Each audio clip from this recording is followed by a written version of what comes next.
హి ఓం నమ శివాయ్. ఓం నమ శివాయ్. ఓం శ్రీ భద్రకాళీ సమేత వీరభద్రస్వామిని నమో నమః. మాతృ పితృభ్యో నమః. ఆచార్య అతిథిభ్యో నమః. శ్రీమాత లలితా త్రిపుర సుందరయే నమో నమః.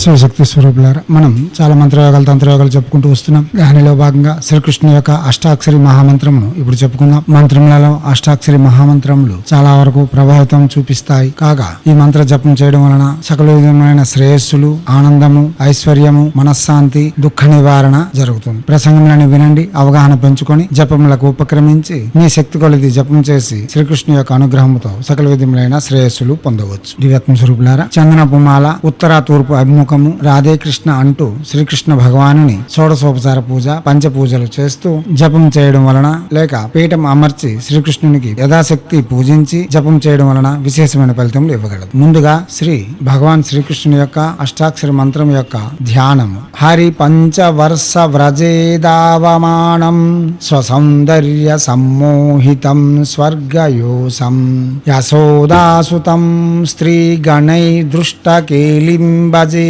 భూషితం భూషణైర్నుపురార్థై.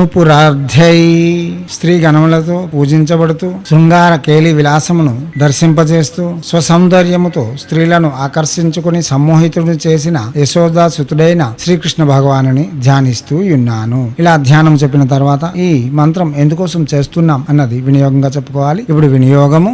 ఓం అస్య శ్రీకృష్ణ అష్టాక్షరి మంత్రస్య బ్రహ్మ ఋషి గాయత్రీ ఛందః శ్రీకృష్ణో దేవత మమ అభిష్ట సిద్ధ్యర్థే జాపే వినియోగ.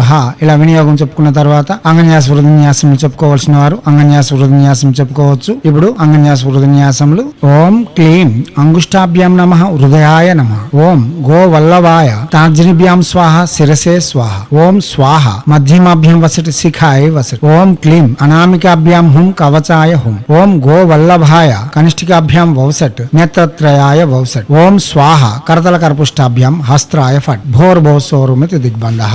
ఇలా అంగన్యాస వృద్ధిన్యాసములు చెప్పుకున్న తర్వాత ప్రత్యక్షంగా మాలను తీసి జపం చేసుకోవచ్చు. తెల్ల చందనము మరియు తులసి మాల శ్రేయోదాయకము. తెల్లని, ఎర్రని, నీలిరంగు వస్త్రములు శ్రేయోదాయకము. దివ్యాత్మ స్వరూపులారా, ప్రసంగములను విని అవగాహన పెంచుకొని జపములకు ఉపక్రమించండి. ఇప్పుడు శ్రీకృష్ణ భగవాను యొక్క అష్టాక్షరి మంత్రము. మంత్రము క్లీం గోవల్లభాయ స్వాహ. మంత్రం మరోసారి. క్లీం గోవల్లభాయ స్వాహ. మంత్రం మరోసారి. క్లీం గోవల్లభాయ స్వాహ.